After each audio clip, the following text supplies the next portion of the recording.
Welcome to Spoken Reviews, home of the Spoken Reviews. Today, guys, we're going to be trading in our Samsung Galaxy Fold 3. Beautiful phone, been great to us, but we're going to be trading in for an iPhone 14 Pro Max. We'll talk about why we're doing the trade, and I'm kind of curious if folks out there who have the Folds, what kind of experiences you guys have had. So, basically, in the last 6 months with this phone's broken twice. In August of 2022, the outside screen went out on me, which was extremely frustrating. And from the phone company, AT&T and Samsung, all they could tell me was, and at the time the phone was only, I think it was like on month 10. And they basically told me that I could file an insurance claim, so I ended up doing that. But AT&T with Assurion's like, well, you haven't had a claim in 5 years, so it's actually only going to be a $200 deductible, which I wasn't happy about that because I figured it was a factory defect. But okay, fast forward to now. We're now March 2023, and if you guys can see, I got this black line right through on the fold, which I believe is a factory defect. But I took it to Samsung's approved dealer, and they basically told me, hey, if there's any signs of wear and tear on the phone, Samsung's going to deny the claim.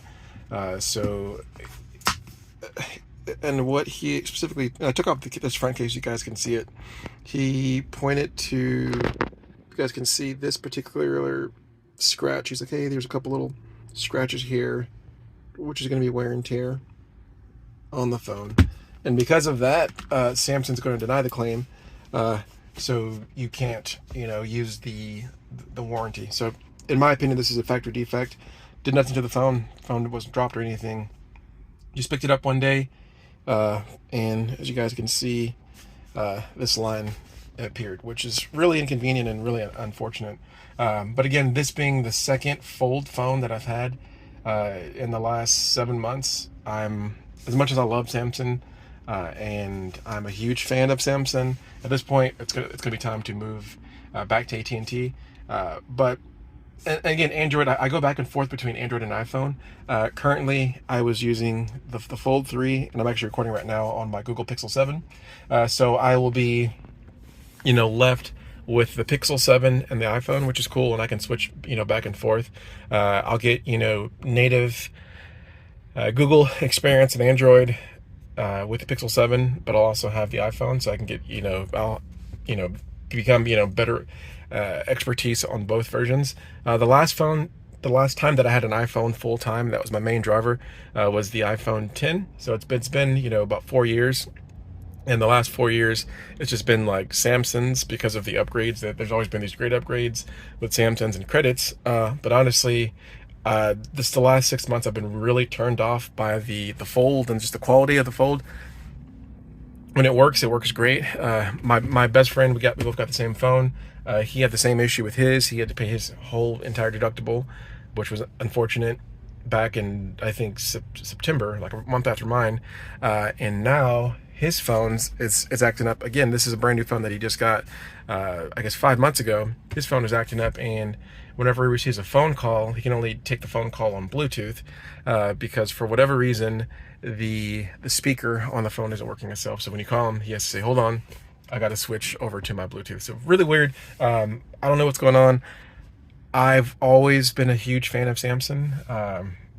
I've always had good experiences, but with these Fold phones, I think like the technology is great, great for consuming stuff, but just the vulnerabilities, some things you just can't overcome with the phone physically, and this happens to be that situation. So anyways, we're gonna go ahead and walk in and grab the iPhone, and looking forward to moving on to the next phase of our phone journey.